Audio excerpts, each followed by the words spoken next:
Alors Job, au lieu de s'humilier et de confesser sa faute, il se donna une excuse. Il se prit en pitié. Son intégrité n'autorisait-elle pas à espérer le bonheur? Et le voici donc qui se lamente et qui pleure sur lui-même. Le prophète Jérémie traversa un moment de dépression identique à celle de Job. Malheur à moi, ma mère, de ce que tu m'as fait naître. Je n'emprunte ni ne prête, et cependant tous me maudissent. À cause de ta puissance, je me suis assis solitaire. Pourquoi ma souffrance est-elle continuelle? Serais-tu pour moi comme une source trompeuse, comme quelque chose qui vient à manquer? Et Dieu répondit à son prophète en danger de sombrer dans la tempête de l'épreuve. Si tu retires ces paroles, je te répondrai, et tu pourras encore te tenir en ma présence. Jérémie 15, 10 à 19. Si Job avait écouté la voix intérieure, s'il était retourné à Dieu aussitôt, il ne se serait pas laissé aller au désespoir, au découragement. Il y a cette justification de ses propres voix, et à ce plaidoyer en sa faveur qui va suivre. Ce qui fait penser aux amis de Job qu'après tout, il ne se trompe guère et que celui-ci se considérait comme juste devant Dieu. Maintenant, l'esprit de Job a été touché. Il a comme lâché l'encre intérieure et il enfonce sous la main de Dieu.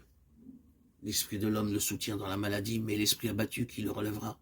Proverbe 18, 14. Le Dieu fidèle veille toujours et ne permettra pas que Job reste dans le creuset de la souffrance une seconde de trop. Même en cet instant, Job n'a pas rejeté Dieu. Sa volonté de lui rester fidèle demeure. Dans son angoisse, il s'est laissé aller à faire des reproches à Dieu. Mais il ne se sépare pas de lui. Il n'a pas refusé de se confier en lui. Nous avons signalé les points de ressemblance qu'il y a entre Job, serviteur de Dieu, et le Seigneur, le Fils de Dieu.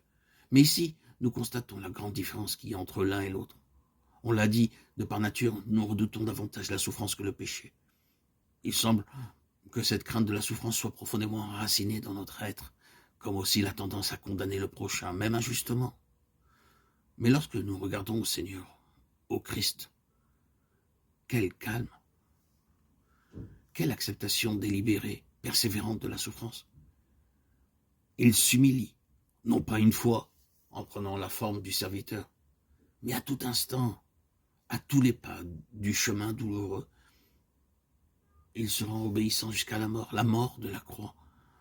Dans le prétoire, le Christ est entouré de personnes qui ont de fortes ressemblances avec les amis de Job, hommes religieux qui font profession de connaître Dieu et se croient qualifiés pour conduire les aveugles.